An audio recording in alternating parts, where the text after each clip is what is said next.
you again. What do you expect President Trump to do about this? Well, good morning. I hope that he will listen, because the oil executives are going to give him some numbers, and the numbers are going to surprise him from what I can see. The biggest oil importing source of oil for the U.S. is actually Canada, and the second highest is Mexico. These have nothing to do with OPEC. So if he will listen to them, then they will probably tell him that the U.S. imports a lot of oil and exports products. Imports 8 million barrels of oil and exports about 9 million barrels of products. So the trade is very important for the industry in the U.S. The U.S. production itself is very light oil, condensates, NGLs. They're not good for producing the exported products. So I hope he will be listening to them, because they have, I'm sure, some very stark numbers for him.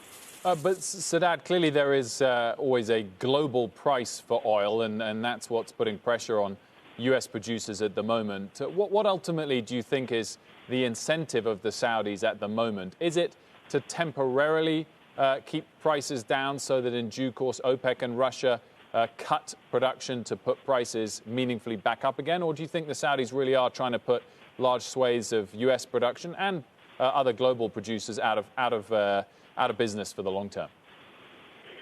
Well, very important points. This is a worldwide issue. It's not about the U.S. It's not about Saudi Arabia or Russia. Oil demand has collapsed, basically. We're looking, a lot of consultants have different numbers, but we're looking at about 15 million barrels loss of demand. So when you have numbers like that, there isn't any single country that can fix that problem. This requires a collective cooperation from all the major producers plus others. And the only way to separate which fields and which production should be continuing on beyond this crisis and which ones should not should be the economics. The main criterion that can be applied worldwide is basic economics. If you put a ceiling of about $40 or $45 for production, any oil that is above that cost, it should probably be mothballed or shut down until we get through this crisis, because nobody can fix a loss of demand of 15 million barrels in this very tragic situation, which is not even controlled by economics. It's all by the pandemic of the coronavirus. Anyway, I think this is what everybody is hoping to achieve. Sorry to cut you off, but obviously the demand drop-off is a huge driver right now, and the coronavirus is taking a huge toll economically. But, I mean, even the Saudis have come out and said they are increasing their production here, and we've seen this price war between Saudi Arabia and Russia. Are you suggesting that that's not having an impact on the price of oil? What I'm saying is there are several points, but what I'm saying is it's not about the oil war or any oil kind of confrontation between countries. The markets cannot handle the amount of oil that's out there, and the Saudi oil is the cheapest, least costly oil.